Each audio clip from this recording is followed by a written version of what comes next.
Welcome to the Great Detectives of Old Time Radio. From Boise, Idaho, this is your host, Adam Graham. If you have a comment, send it to me, box13@greatdetectives.net. Follow us on Twitter at Radio Detectives and become one of our friends on Facebook. Facebook.com/Radio Detectives. Before we get started, I do want to let you know that this program is brought to you by the financial support of our listeners. And I particularly want to thank Greg so much for his support. We'll send access to the premium side, as we do with all donations of $7 or more. And you can support the show at support.greatdetectives.net. Also at greatdetectives.net, be sure and check out my review of the Poirot telefilm, Dead Man's Folly with David Suchet. Well, now it's time for today's episode of Dragnet. This is Production 11, aka 16 Jewel Thefts. Original air date, August 18th of 1949. Here is another in NBC's great parade of new shows.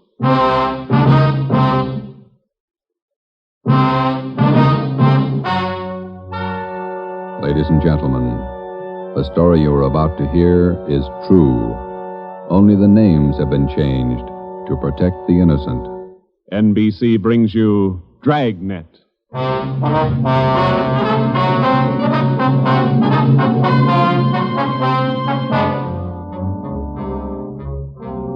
You're a detective sergeant. You're assigned to burglary detail. A sudden wave of jewel thefts is sweeping the city. In 16 days, 16 burglaries have been committed, one each night. They bear the same trademark. Thousands of dollars of jewels are missing. The thief is a master at his trade. Your job, get him. Dragnet, the documented drama of an actual crime, investigated and solved by the men who unrelentingly stand watch on the security of your home, your family, and your life. For the next 30 minutes, in cooperation with the Los Angeles Police Department, you will travel step by step on the side of the law through an actual case transcribed from official police files. From beginning to end, from crime to punishment, Dragnet is the story of your police force in action.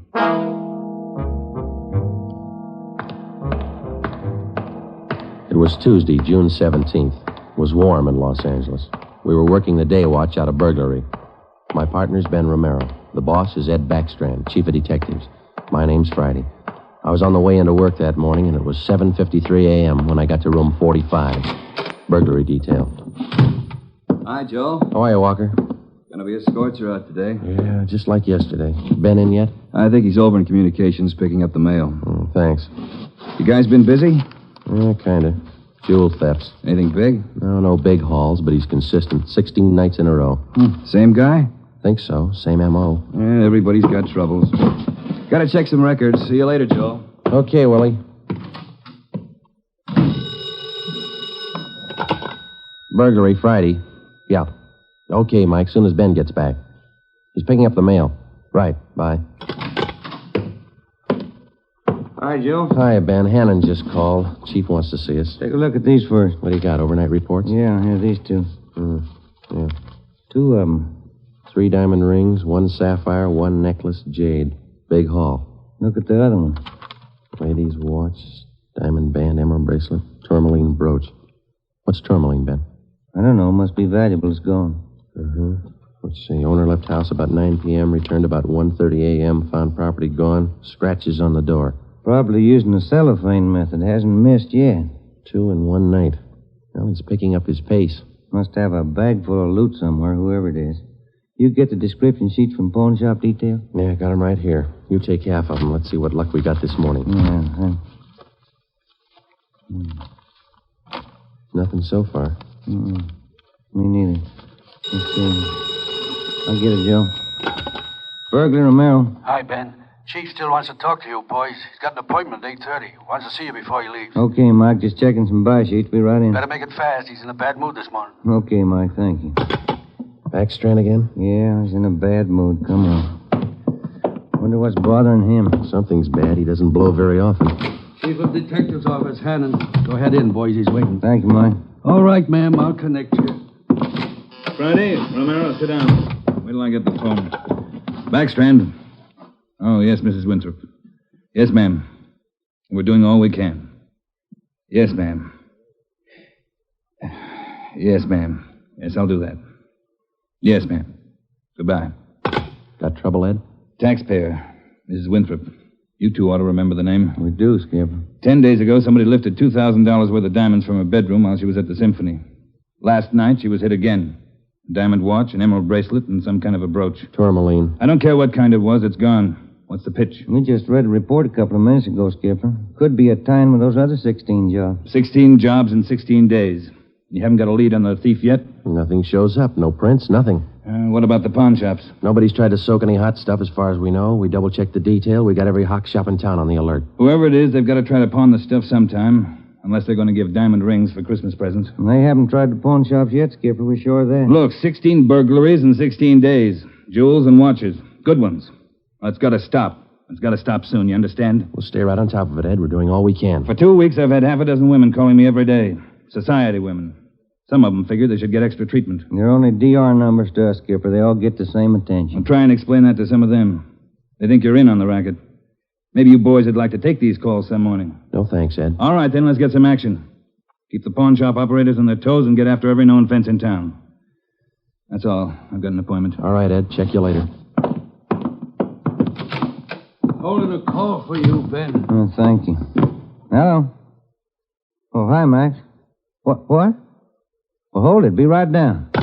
First break, Joe. What do you got? Necklace and a watch. Both of them on the stolen property list. Where? Henry's Pawn Shop. 5th and Main. 6 minutes later, at 8:25 a.m., Ben and I drove up in front of Henry's Square Deal Pawn Shop. Quick cash, no red tape, watches bought and sold. The proprietor was Max Murphy, an old friend of Ben's. Well, pal, of all days, it had to happen yesterday. Took the day off and went fishing up at Big Bear. I left my nephew in charge, Harry. A real knothead, that kid. How do you mean, Max? Joe, if I told him once, I told him 101. Whatever you do, whatever they come in with to Hawk, check it with the list. Check it with the stolen property list. What does he do? He forgot. He forgot. Oh, a real knothead, that boy. How old is he, Max? 32. A real knothead. I checked the slips from yesterday. Then I checked the stolen property list. There it is. Hot stuff. When did the stuff come in, Max, do you know? About 4 o'clock yesterday afternoon. Can we look at it? Oh, sure. Back here behind the car. There it is. Did you check out the serial numbers on the watch yet, Max? When I found out, yes. They match to a T. All right, let's see. Yeah. Description on this necklace matches, too. Let's have a look at your buy book, huh, Max? Yes, sir, Joe. Here you are. There's a deal right there. Here? Yeah, that's him. That's how he gave his name. Walter Tracy, 132.5 Blackstone Court, Los Angeles. Let me check the book for the description, Max. Oh, sure. Yeah, here. Mm-hmm. Okay, Max, thanks. We'll be checking with you later. Sure, Joe. Anytime. Sorry. All right, Max. See you later. You fellas take it easy. Right.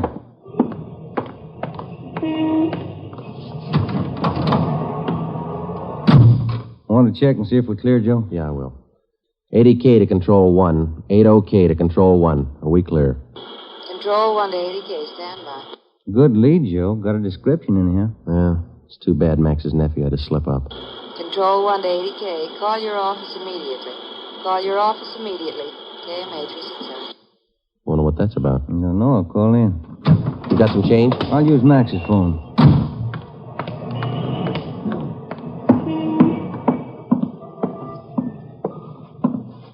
Use your phone a minute, Max? Oh, you, Ben? Sure. Help yourself. Thank you.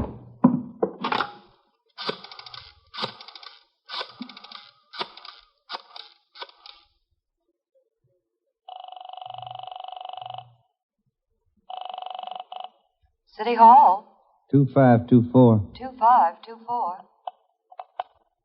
Burglary. Levine. This is Ben, George. You got something? Hot one. Universal Loan Shop, 6th and Barton Place. Guy just took in a couple of rings. He checked too late. What you mean? He checked the form after the guy left. It was signed Walter Tracy.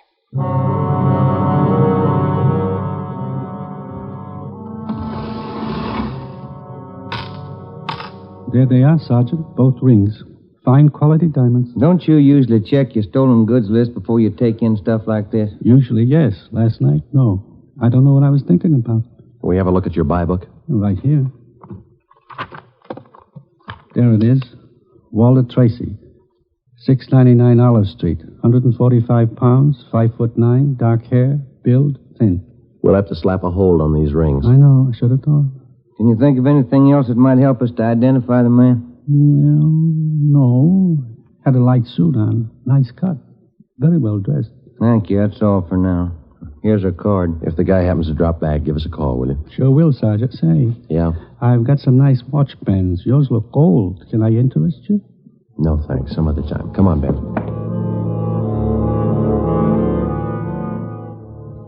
That afternoon and the following morning, despite our alert and our warnings, 2 more pawn shops called in with reports of stolen watches taken in. We checked them out. The serial numbers on the watches matched those on the stolen property list. On the pawn shop account books, the loan was listed under the name Walter Tracy. The addresses were given as number 12 St. Vincent Place and 700 East Flower. The descriptions of the man were the same.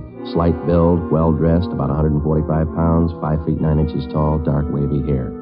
We had the name and description distributed to every pawn shop in Los Angeles and surrounding communities. Through our informants, we checked up on every known fence in the city. For the next 2 nights, we received no reports of stolen jewels. That made up for the double burglary the night before. On June 19th, the box score read 18 successive nights, 18 successive jewel burglaries. At 3:25 in the afternoon, Ben and I sat down to check over the late incoming reports. Got anything, Joe? No, not yet, no. Nothing here. Maybe the guy's left town. Nope. No such luck. Take a look. That's it, number 19. He may set a record. Oh, he's making monkeys out of us, isn't he? Look, man's watch, lady's watch, Chinese amber necklace, diamond shirt studs, and a bracelet with 2 large rubies. He's getting ambitious. How's the value listing? Let's see. $1,800. 1 haul. I'll get it. Burglary Friday. Yeah. What? Yeah. Be right down. Stall him. Let's go, Ben. Where? Kaplan's down on East 2nd. Walter Tracy's in there now, trying to hock a gold watch.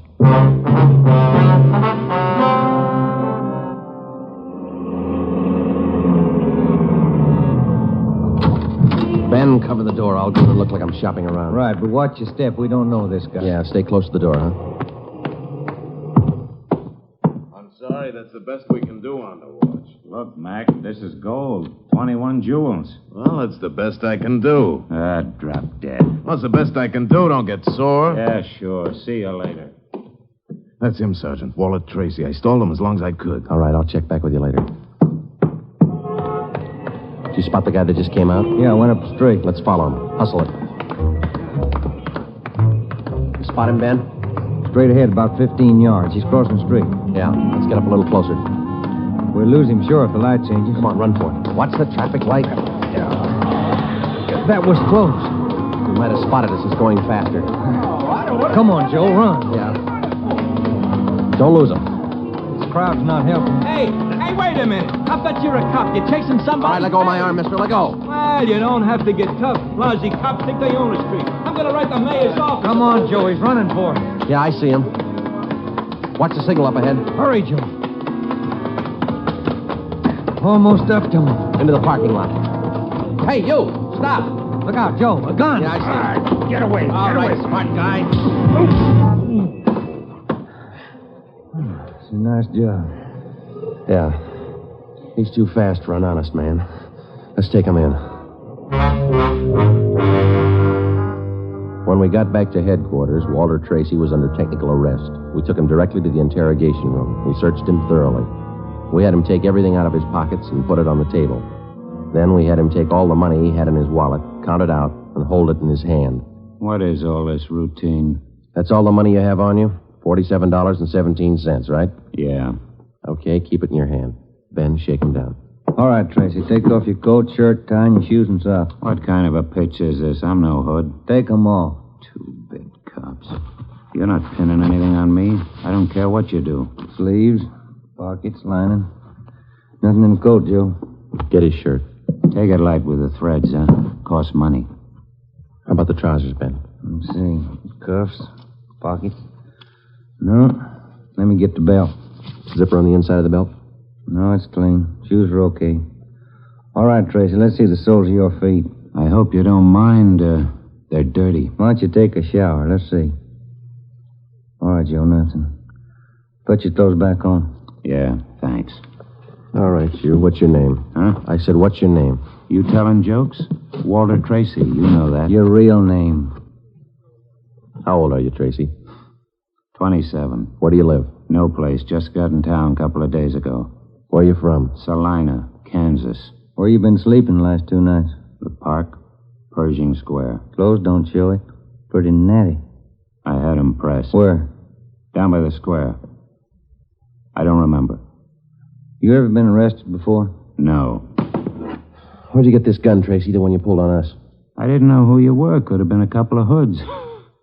You kind of look like it. Where'd you get the gun? I won it in a crap game coming out on the train. Where'd you get the watch? Graduation present. You want to run a make on him, Joe? The gun and the watch? Yeah, I'll call him. Go on, check. You can't prove a thing. Pawn shop records, Gilmore. Gil, is Friday. Can you give me a make on a watch? Sure, Joe, go ahead. Time Master, yellow gold, man's wristwatch. Okay.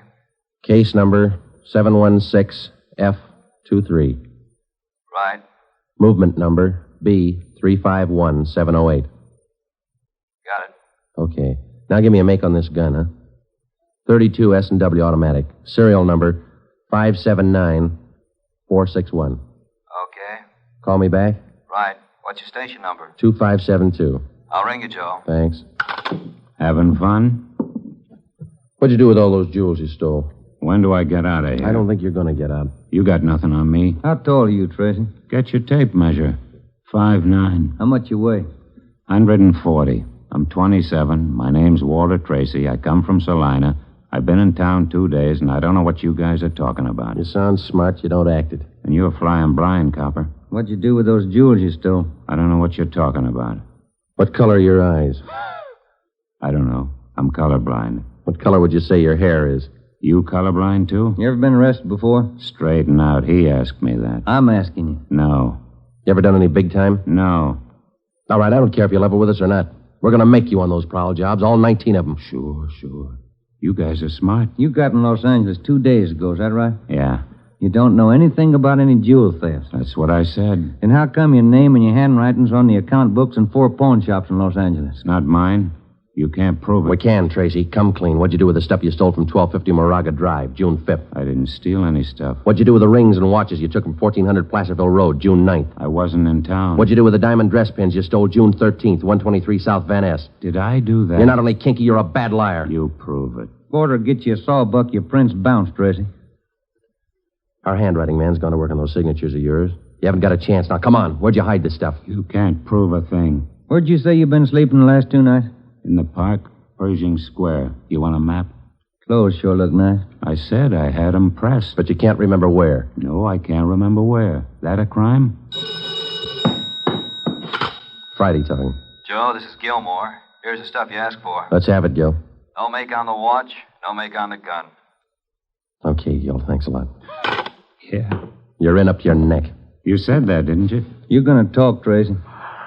Kind of tired. All right, we'll let you sleep on it. Come on, Ben. Let's book him. Right. I'll get your jobs, coppers. Sure. Come on. We took Walter Tracy to the county jail and had him booked on suspicion of burglary. He was still sullen. We knew we had the guilty man. Now we had to prove it. As it often happens, the victims never see the burglar. They only know he's been there. They can't identify him, but they can identify their property. Our job was to find the property. When we did, we'd have Walter Tracy. And the 19 victims would have their property returned. But Tracy wasn't talking, and we knew he'd never talk unless he thought it might help him. We took the problem to Ed Backstrand. Smart punk, Skipper, but he's done time before. How do you know? Tried him out last night when we brought him in. He talks like it and he acts like it. But he won't cop out. Are you sure? He won't talk in 100 years. He knows he's got us in a spot. Well, one thing's sure. We're not going to send him up without finding the loot first. He's planted this stuff somewhere in this city. We've got to find it. Ben and I have got an idea, Ed. It's not going to be easy, but it might work. What is it? Tracy tried to soak some of the stolen property at 4 separate pawn shops in the downtown area. Yeah? At each one of those 4 pawn shops, he gave a local address. Now, we're sure he must have a room or an apartment someplace in town. All right. Where? That's where guesswork comes in, Skipper. Every one of those addresses he gave falls within a certain area. How big an area? Oh, you got that street diagram, Joe? Yeah. Here it is, Ed. From Figueroa here to San Pedro, and from Pico down to First Street. The area's about 12 blocks wide, 14 blocks long. That's a lot of territory. How are you going to cover it? On foot, we'll take Tracy with us. Plenty of legwork. You sure it's the answer? We got to find the stuff, and it's the only way we can figure it. Hotels, apartments, rooming houses. There must be hundreds of places he could stay in that territory. It'll take a couple of weeks. Yeah, on foot it will. All right. It's tough, but it's your idea. Go to it. An hour after we left Chief Backstrand, we got Tracy out of his cell in the county jail and started our canvass of the appointed area. We took the usual precautions and handcuffed Tracy's wrists to our own. We started the search for his hideout at First Street in Figueroa. It was a warm day in Los Angeles. The temperature was 91. After the first 3 hours, I could tell Ben's feet were ready to give out, and so were mine. We couldn't even have the comfort of complaining. That had encouraged Tracy, and he was cocky enough already. He cursed and threatened every step of the way. My legs off. All right, quit pulling, will you? Come on, Tracy, up the stairs. Another one to check. Warm day, Joe. Yeah, a little. What do you mean, a little? Must be 110. Yes? What is it? You the manager? Yes. Could you tell me which apartment this man has in your house, ma'am? Who, him? Yes, ma'am, this one. Never saw him before. He don't live here. All right, ma'am, thank you. Yeah. Hot, ain't it? When are you going to get wise? Come on, Tracy. Well, that finishes this side of the street. You want to cross over, Joe? Yeah, let's go. I'm hungry. I want to eat. After we cover the other side of the street. You can't do this to me. I'm going to get a lawyer. I'll have your jobs, both of you. Yeah, come on. We only got a couple of hundred places to cover.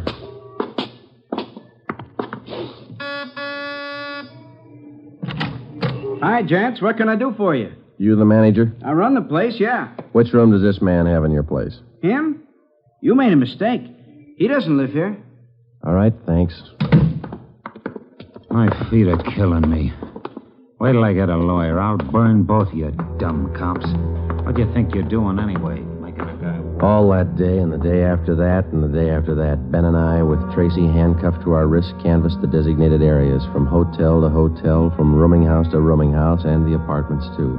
Every day our feet ached a little more, our pace slowed down, Tracy got more irritable, and the weather got hotter. The second day, it reached a high of 92. The third day, 94. The fourth day, 94. Police regulations say plainclothes officers must wear a coat and necktie on the street at all times. We wore our coats and neckties. The search continued into the fifth day. Our pace got even slower. Ben and I started to lose heart. After a while, we forgot our object was to recover the stolen jewels. All we wanted was to find Tracy's hideout. We knew we were right. We knew Tracy was our man. It was a point of pride. Whether your feet hurt or not, you don't give in to a thief. Yes? What do you want? You the landlady here? I am. Which apartment does this man have in the building? Well, none of them. He's not one of my tenants. Thank you, ma'am. Come on, Tracy. By the sixth day, all three of us had special pads in our shoes. Our feet ached worse than ever. Tracy let us know about his every 3 minutes. By late afternoon of the sixth day, we'd covered more than half of the designated area. The temperature was 95. You guys gonna go on forever? I'm sweating like a horse. I'm getting tired of your moaning. That looks like the manager behind the desk. Yes, sir? You the manager? Yes, sir. What can I do for you? Can you tell us which room this man has in the hotel? Him? He doesn't live here. Hey, you fellas look awfully warm. Like to cool off in the lobby? We're air-conditioned. No, thanks. I'm hungry. When do we eat? You're always hungry. You got the biggest mouth on a cop I ever saw. All right. Yeah. I'm hungry. I want to eat. Now. Wait till I give this story to the papers. Mistreating innocent guys. They'll break you. All right. Come on, up the stairs. I'm going to get a lawyer tonight. I'll show you. Yes? Why, Mr. Baker, where have you been? We questioned the landlady, a Miss Elizabeth Hunter. She told us that Baker, alias Tracy, had rented an apartment from her about 2 months before. That's all the information she could give us. Tracy clammed up. He would admit nothing. We asked Miss Hunter to accompany us as a witness. We took the elevator up to Tracy's apartment on the 6th floor. Miss Hunter, Tracy, Ben, and I. Down this way. Here. Do you want me to open it? Please, Miss Hunter. What? There's a girl. Walter? What is it, Walter? I told you to get out of town if I didn't come back. I didn't want to leave. I didn't want to leave without you. I thought you slept in the park. Take a jump. Where's the stuff hidden? All right, Ben, handcuff him to a chair. The girl behind him. We'll find the stuff ourselves. All right, Tracy. All right, you're next. I haven't done anything neither, so you can't prove it. Billy, shut up. That's better. No talking between you two. If there is, we'll separate you. All right, Ben, you take the living room here. I'll try the kitchen. And get a window open. It's hot in here. All right. Sergeant, you will be careful of the furniture. Yes, ma'am. I had no idea. You, Mr. Baker, of all people. Don't talk to him, please, ma'am. Oh, yes. Tin cop. Why don't you spell? Ben, look. It's only the beginning. He's got the stuff scattered 7 ways for Sunday. We're going to need help. In the milk bottle? Yeah, 2 rings, 3 loose diamonds, and this bottle of mayonnaise. We found some kind of a brooch in it. A couple of watches taped to the underside of the kitchen sink. All right, you. Convinced? Okay, Ben, call Backstrand. There was a definite possibility that Walter Baker, alias Tracy, had stored some of his stolen loot outside his apartment. We stood little chance of ever recovering it unless we got him to break. Ben called Chief Backstrand, and in 10 minutes he arrived at the apartment with another man from burglary detail, George Levine. Together we went over the 4-room apartment foot by foot. We found jewelry, watches, loose stones in every conceivable place. In cartons of cottage cheese, in jars of cold cream, in the garbage can, everywhere. Who's your girlfriend? All right, I'll ask her. What's your name? I said, what is your name? Billy. Billy Crawford. He didn't do anything. He didn't. All right, Billy. Maybe you can tell us. Where's the rest of the stuff he stole? He didn't steal. He didn't steal anything. Billy, shut up. Keep quiet, you. Ed, wait a minute. What? Just a minute. I want to look over here. Papers. Taped to the underside of that top drawer. What is it, Friday? No, you can't. You can't. Look at these. All right, you found them. I'll talk. No, Walter, don't. Parole papers. He's an ex-con. Yeah, I'll cop out. Don't do it, Walter.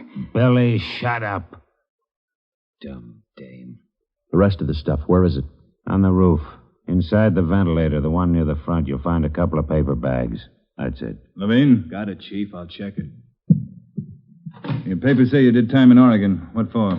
Fell for robbery. Did 5. I owe him 7. What about the girl? Walter, I'm going with you. Her? I don't know. You figure it. All right, Friday. Romero, take the girl to Lincoln Heights and book her. We'll take him. Right, Ed. Come on, Ben. No, Walter, I want to go with you. I'm sorry, ma'am. This way out. All right, easy, lady. No, wait a minute. Just a minute. Walter? You're a dumb dame, Billy. So long. Walter. All right, come on, let's go. What's the matter? You feel all right? He lied. He said he loved me. He lied to me. Don't feel hurt, lady. He lied to everybody.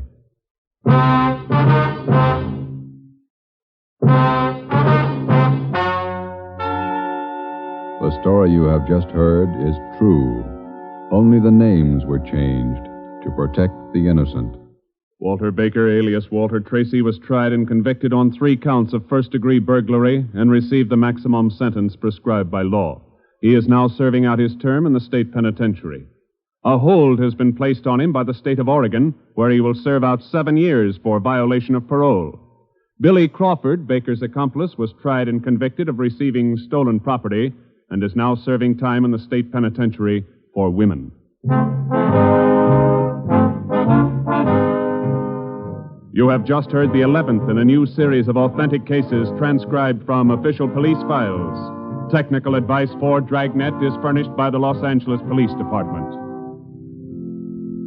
Tonight's program is dedicated to Warden Clarence A. Larkin of Folsom Prison, Sacramento, who, on the evening of September 24th, 1937, gave his life so that yours might be more secure.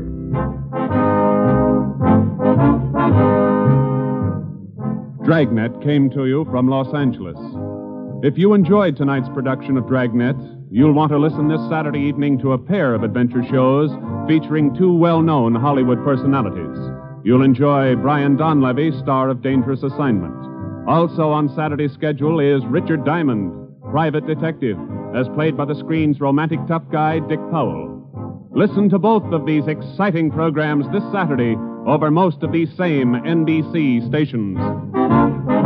This is NBC, the national broadcasting company.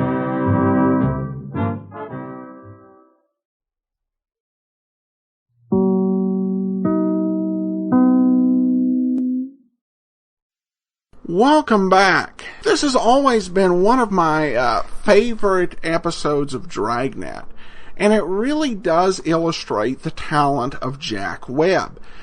It was usually the typical Hollywood thing is to take a person's job who it's boring and uninteresting and its tediousness, and you cut out all the tediousness and you glamorize it and you've got an interesting story.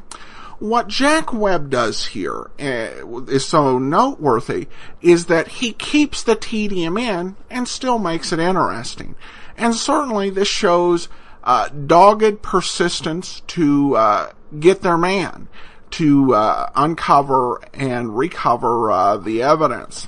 When I listened to this this time, I did have somewhat of a different thought on it, and I don't know if I've ever raised this before, but the question that occurs to me is, why was it that we went ahead and walked with the man rather than taking his picture door to door and showing it to them?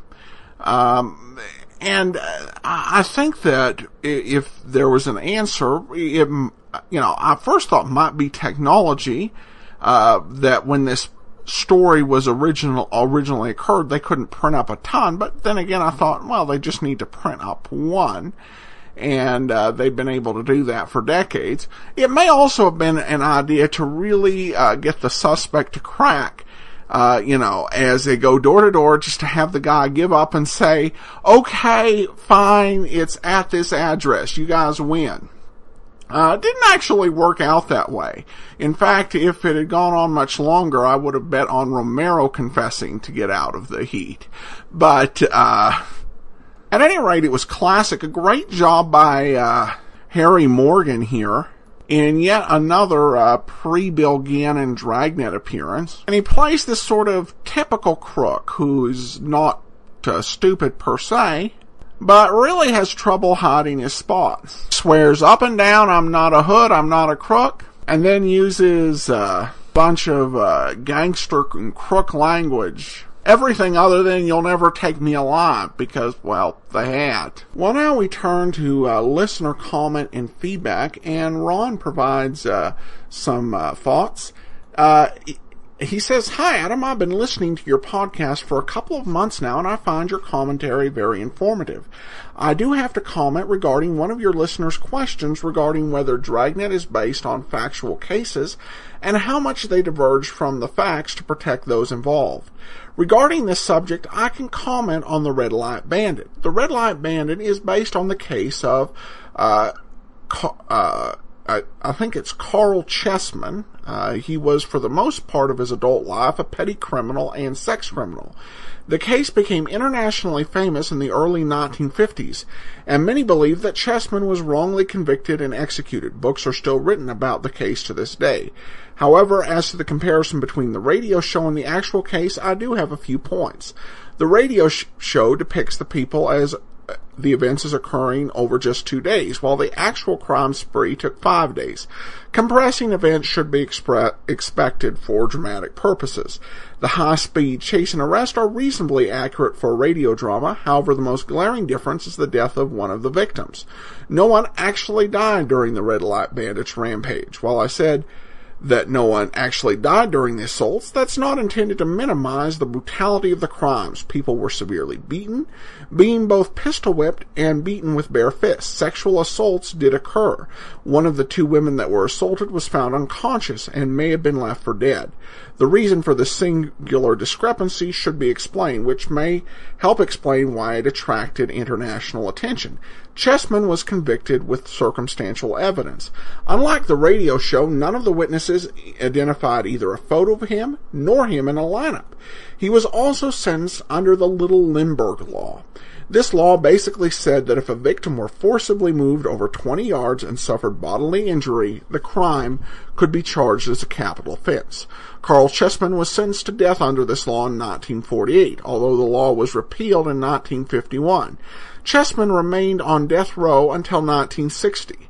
Governor Pat Brown tried to commute his sentence to life in prison, but was blocked by the California Supreme Court.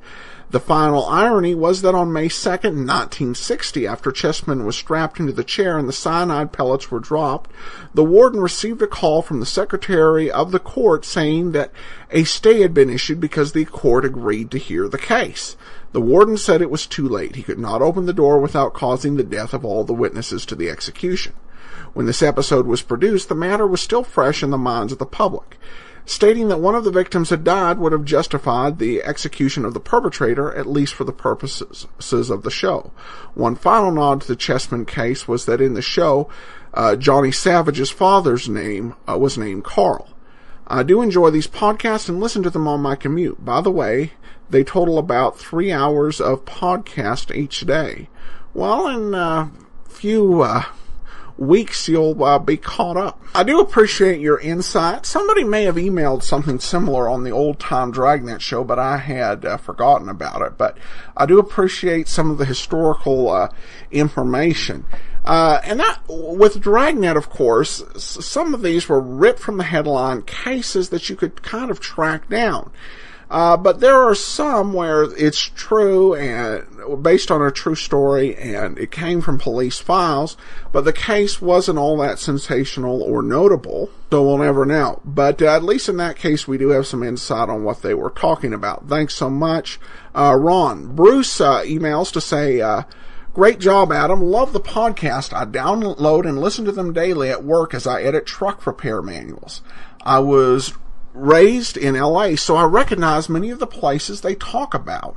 Always loved Dragnet, enjoyed the listener comments as well as your thoughts and comments. Keep up the good work. Well, thanks so much, Bruce. And I will say I've never actually been in Los Angeles any length of time, but I was, after I got into listening to Dragnet and watching the old TV shows, I got to work in a call center for a company where a lot of offices were in the Los Angeles area. And so people would call in to locate an office, and I'd pull it up and I'd say, oh, Sepulveda. And just make me smile that I was actually thinking about Dragnet and reading but thanks so much for the email, Bruce, and good luck on editing those truck repair manuals. Well, that will do it for today. We will be back on Monday with an episode of The Saint, and then join us back here again next Saturday for Dragnet. In the meantime, send your comments to box13@greatdetectives.net. Follow us on Twitter at Radio Detectives and become one of our friends on Facebook. Facebook.com/Radio Detectives. From Boise, Idaho, this is your host, Adam Graham, signing off.